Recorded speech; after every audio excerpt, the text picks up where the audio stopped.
इस तरह से रथ के साथ चल रहे हैं।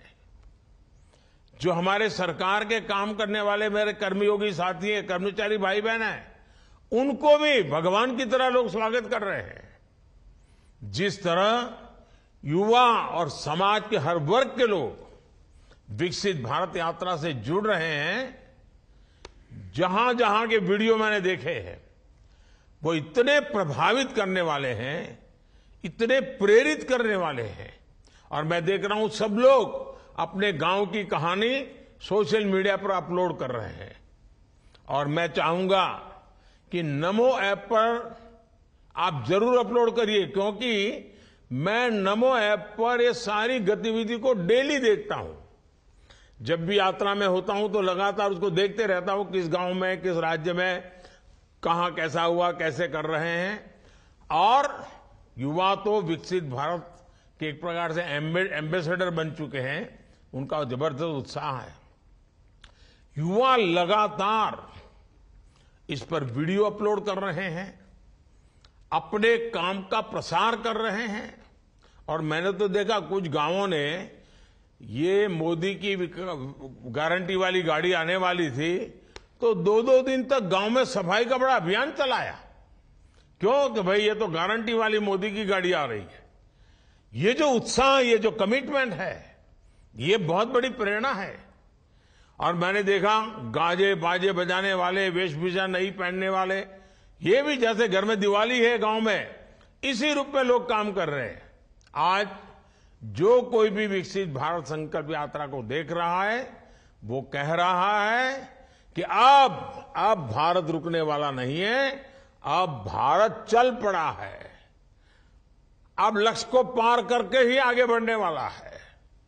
भारत न अब रुकने वाला है और न ही भारत कभी थकने वाला है। अब तो विकसित भारत बनाना 140 करोड़ देशवासियों ने ठान लिया है। और जब देशवासियों ने संकल्प कर लिया है तो फिर ये देश विकसित होकर रहने ही वाला है।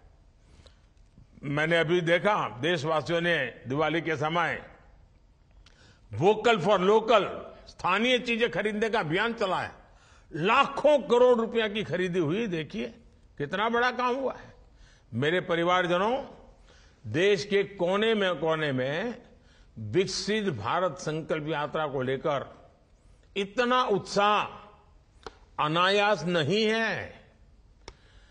इसका कारण है कि पिछले 10 साल उन्होंने मोदी को देखा है, मोदी के काम को देखा है, और इसके कारण भारत सरकार पर अपार विश्वास है, भारत सरकार के प्रयासों पर विश्वास है।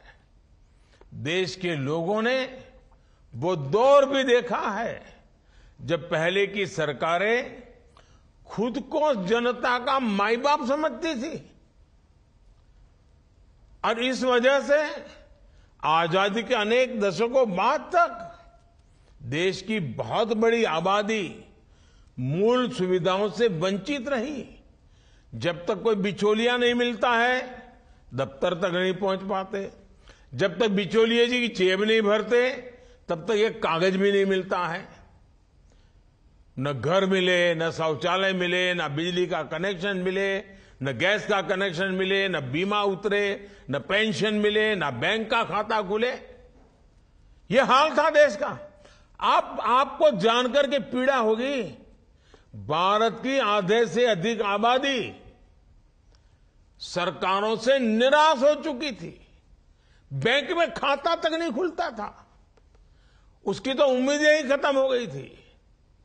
जो लोग हिम्मत जुटाकर, कुछ सिफारिश लगाकर स्थानीय सरकारी कार्यालय तक पहुंच जाते थे और थोड़ी बहुत आरती प्रसाद भी कर लेते थे, तब जाकर के वो रिश्वत देने के बाद कुछ काम उनका होना पाता था। और सरकारें भी हर काम में अपनी राजनीति देखते थे। चुनाव नजर आता था, वोट बैंक नजर आता था, और वोट बैंक के ही खेल खेलते थे। गांव में जाएंगे तो उस गांव में जाएंगे, जहां से वोट मिलने वाले हैं। किसी मोहल्ले में जाएंगे तो वैसे मोहल्ले में जाएंगे, जो मोहल्ला वोट देता है दूसरे मोहल्ले को छोड़ देंगे। ये ऐसा भेदभाव, ऐसा अन्याय, ये जैसा स्वभाव बन गया था। जिस क्षेत्र में उनको वोट मिलते दिखते थे उन्हीं पर थोड़ा ध्यान दिया जाता था। और इसलिए देशवासियों को ऐसी माई बाप सरकारों की घोषणाओं पर भरोसा कम ही होता था। निराशा की स्थिति को हमारी सरकार ने बदला है। आज देश में जो सरकार है वो जनता को जनार्दन मानने वाली, ईश्वर का रूप मानने वाली सरकार है। और हम सत्ता भाव से नहीं, सेवा भाव से ही काम करने वाले हैं लोग। और आज भी आपके साथ इसी सेवा भाव से गांव गांव जाने का मैंने ठान ली है।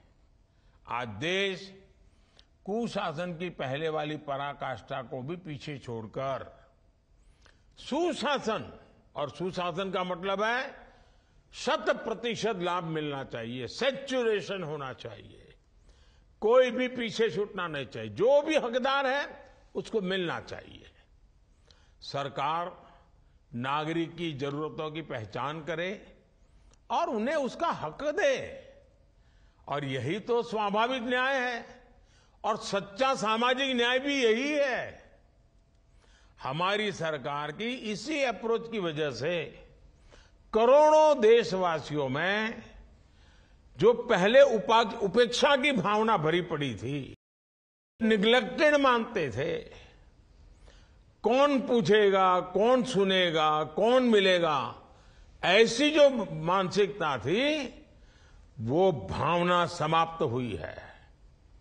इतना ही नहीं, अब उसको लगता है इस देश पर मेरा भी हक है, मैं भी इसके लिए हकदार हूं, और मेरे हक का कोई छीनना नहीं चाहिए, मेरे हक का रुकना नहीं चाहिए, मेरे हक का मिलना चाहिए। और वो जहां है वहां से आगे बढ़ना चाहता है। अभी जैसे मैं पूर्णा से बात कर रहा था, वो कहता था मैं बेटे को इंजीनियर बनाना चाहता हूं। ये जो आकांक्षा है ना, वही मेरे देश को विकसित बनाने वाली है।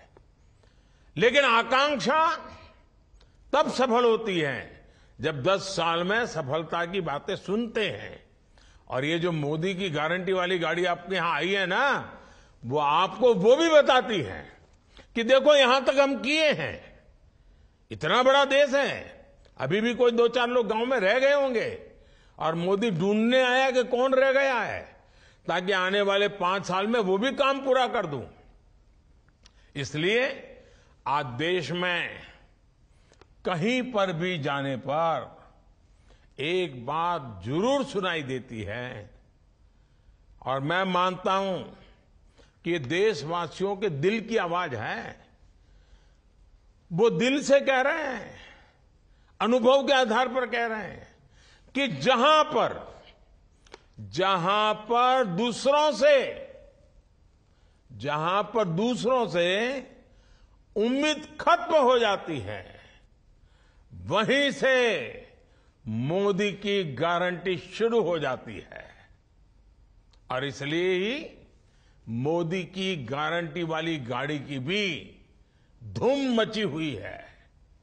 साथियों, विकसित भारत का संकल्प सिर्फ मोदी का या सिर्फ किसी सरकार का नहीं है।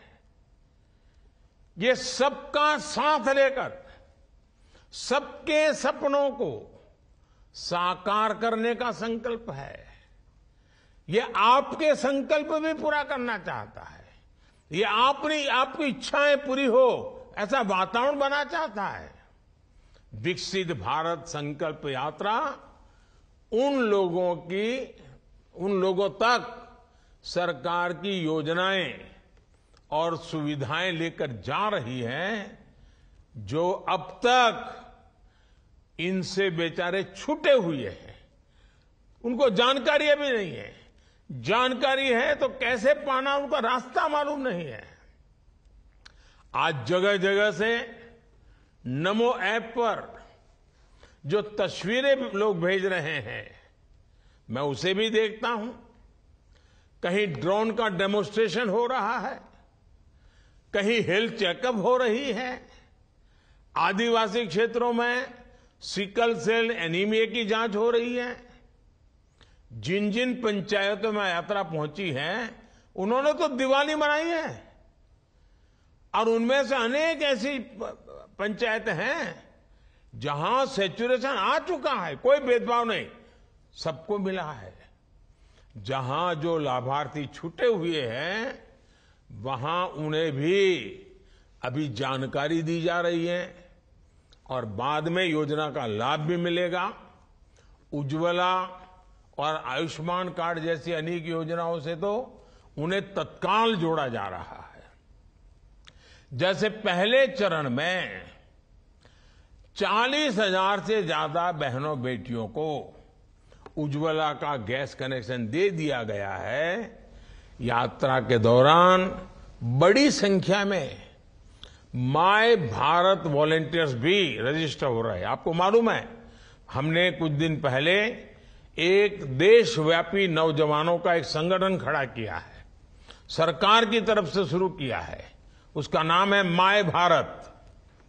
मेरा आग्रह है कि हर पंचायत में ज्यादा से ज्यादा नौजवान ये माय भारत अभियान से जरूर जुड़े, उस पर अपनी जानकारियां दें, और बीच बीच में मैं आपसे बात करता रहूंगा, और आपकी शक्ति विकसित भारत बनाने की शक्ति बन जाए, हम मिलकर के काम करेंगे। मेरे परिवारजनों, 15 नवंबर को जब ये यात्रा शुरू हुई थी, और आपको याद होगा भगवान बिरसा मुंडा की जन्म जयंती पर शुरू हुआ था, जनजातीय गौरव दिवस था उस दिन, और मैंने झारखंड के दूर सुदूर जंगलों में छोटी सी जगह से इस काम का आरंभ किया था। वरना मैं यहां बड़े विज्ञान भवन में या भारत मंडपम में या यशोभूमि में बड़े ठाट बाट से कर सकता था, लेकिन मैं ऐसा नहीं किया।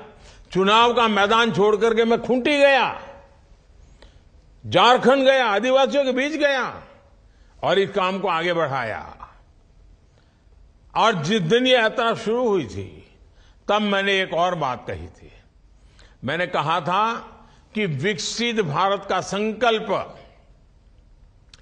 4 अमृत स्तंभों पर मजबूती के साथ टिका है। ये अमृत स्तंभ कौन से हैं, इसी पर हमें ध्यान केंद्रित करना है। ये एक अमृत स्तंभ है हमारी नारी शक्ति, दूसरा अमृत स्तंभ है हमारी युवा शक्ति, तीसरा अमृत स्तंभ है हमारे किसान भाई बहन, चौथी अमृत शक्ति है हमारा गरीब परिवार। और यहाँ कहीं छोटे से ब्रेक के लिए जल्द हाजिर होते हैं कुछ और खबरों के साथ।